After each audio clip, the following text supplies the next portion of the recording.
थोड़ा ये बात बिस्मिल्लाहिर्रहमानिर्रहीम। जनाब मोहतरम MNA जाम अब्दुल करीम साहब ऐं सामूं वेठल बुरोही मौलेजा, बलोच मौलेजा, सम्मा मौलेजा, शेख मौलेजा, जामोट मौलेजा ऐं जेके बि हिते कुल जेके वेठा आहियो, अस्सलाम वालेकुम। जे भुट्टो, पहिरीं त मां अल्लाह पाक जो शुक्र अदा थो करियां जंहिं रब्बुल इज़्ज़त ॾिनी, ऐं तव्हांजो बि शुक्र अदा थो करियां जिन राति ॾींहुं करे महिनत कई, कोशिशि कई, पाकिस्तान पीपल्स पार्टी खे खटरायो। आउं हिते तव्हांखे ज़रूरु इहो चवंदुसि त हिन मलीर जे अंदरि पाकिस्तान पीपल्स पार्टी खां सवाइ ॿी पार्टी कान्हे का, छो त पाकिस्तान पीपल्स पार्टी हमेशह कम कया आहिनि ऐं ॿिए जेके पार्टियूं आहिनि उन्हनि कॾहिं बि कम न कया।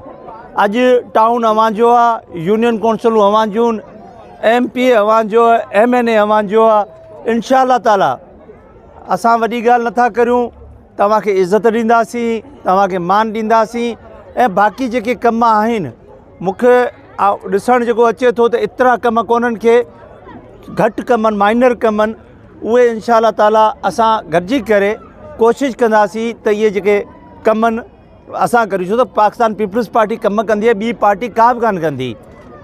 ऐं इंशाअल्लाह जेकी तव्हां असांखे इज़त ॾिनी आहे, पार्टी खे इज़त ॾिनी आहे, इंशाअल्लाह पार्टी अव्हांखे इज़त ॾींदी। इंशाअल्लाह असां अव्हांजे ॾुख सुख में, सुख ॾुख में हर तरीक़े सां अव्हां सां गॾु आहियूं। ऐं ॿी सभ खां वॾी ॻाल्हि इहा आहे त असीं ॿाहिरि जा कोन आहियूं, अव्हांजा ॿाहिरि आहियूं, अव्हांजा लोकल आहियूं। ऐं इहो न आहे त अव्हांखे किथे डिफेंस में अचणो पए या क्लिफ्टन में अचणो पए। अव्हां हर वक़्तु जाम साहब वटि वञी सघो था, भरिसां आहे मूं वटि बि अची सघो था हर वक़्तु। मूंखे असांखे त घुराईंदा त बि अची वेंदासीं। ऐं ॿी ॻाल्हि इहा आहे त असां अदना वर्कर आहियूं पीपल्स पार्टी जा।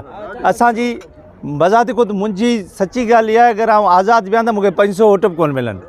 असां पाकिस्तान पीपल्स पार्टी जे वोटनि ते खटिया आहियूं ऐं असांखे पाकिस्तान पीपल्स पार्टी शहीद बीबी वधीक अज़ीज़ आहे।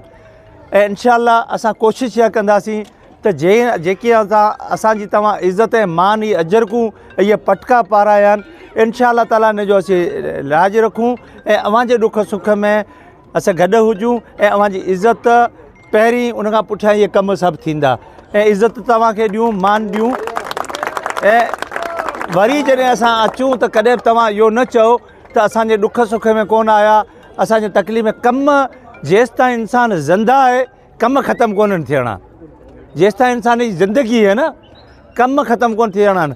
हिते त पीपल्स पार्टी 71 खां वठी हींअर ताईं कई ते MP MNA आया हूंदा, पर कम हलनि पिया अञा ताईं।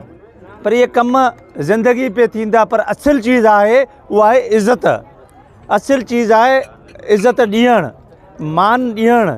ऐं असांखे तव्हां इज़त ऐं मान ॾिनो आहे, इंशाअल्लाह ताला असां वधि अव्हांखे इज़त ऐं मान ॾींदासीं। ऐं अव्हां ॿारनि जो, दोस्तनि जो, बुज़ुर्गनि जो ऐं जिन कमु कयो।